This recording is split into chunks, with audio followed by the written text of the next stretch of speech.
Manipulators aren't afraid of strength.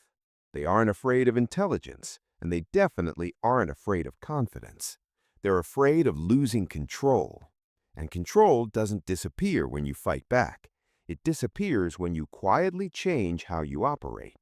No arguments, no explanations, no dramatic exits, just habits. Here are 7 silent habits that make manipulators panic, slowly, invisibly, and permanently. Habit 1. You stop explaining yourself. Manipulators survive on one thing: your need to be understood. They provoke questions. They twist situations. They wait for you to over-explain. Because the more you explain, the more material you give them to reshape reality. When you stop explaining, something strange happens. They start talking more. They get louder. They repeat themselves. Why? Because explanations are leverage, and you just removed it. A calm, "I've decided" with no justification is terrifying to someone who relies on emotional loopholes. Silence closes doors they used to walk through freely. Habit 2. Your emotional reactions shrink. Manipulators don't listen to your words. They study your reactions, your tone, your timing, your emotional spikes.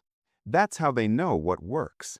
So when your reactions flatten, when sarcasm doesn't land, when guilt trips don't move you, when anger doesn't appear, they feel blind. This isn't emotional numbness. It's emotional economy. You stop paying full price for cheap provocations. And when reactions disappear, so does their sense of power. Habit 3. You become predictable to yourself, not them. Manipulators thrive on inconsistency. They keep you guessing so they can stay ahead. But one quiet shift changes everything. You stop reacting based on them and start responding based on your rules. Same boundary, same response, same calm. No surprises. Not because you're rigid, but because you're grounded. When they can't trigger new behavior, they can't adjust strategy, and unpredictability moves to their side of the table. Habit 4. You delay responses without guilt. Instant replies signal availability. Availability signals access, and access is currency. When you stop responding immediately, without apology, without explanation, the dynamic shifts. They start wondering, did I say something wrong? Did I lose influence? Why aren't they reacting? Delay creates space. Space creates independence. And independence is the one thing manipulation cannot survive. Habit 5. You don't correct their false narratives. This one feels counterintuitive. Manipulators often rewrite stories about you, about events, about intentions. Most people rush to correct the record, but silence here is strategic. Why? Because correcting them still centers their version of reality. When you don't engage, when you let their words sit unsupported, others start noticing the cracks. And manipulators hate one thing more than being wrong: being exposed without a fight. Habit 6. You build a life they're not involved in. This is the slowest but deadliest habit. You stop updating them, stop seeking approval, stop orbiting their opinions. Not out of anger, out of alignment.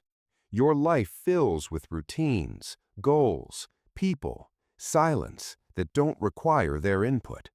They feel it before they understand it. The distance, the shift, the loss of relevance. Manipulators don't fear abandonment. They fear irrelevance. Habit 7. You leave without announcing the exit. No speeches, no ultimatums, no one last conversation. Just reduced access, reduced emotional energy, reduced presence, until one day they realize you're already gone. And that realization hits late because silence doesn't trigger alarms. It starves systems slowly. Manipulators don't panic when you fight back. They panic when they can't read you, they can't provoke you, they can't predict you, and they can't reach you. Silence isn't weakness, it's unavailability to manipulation. And once you adopt these habits, you don't need closure, because peace becomes the answer.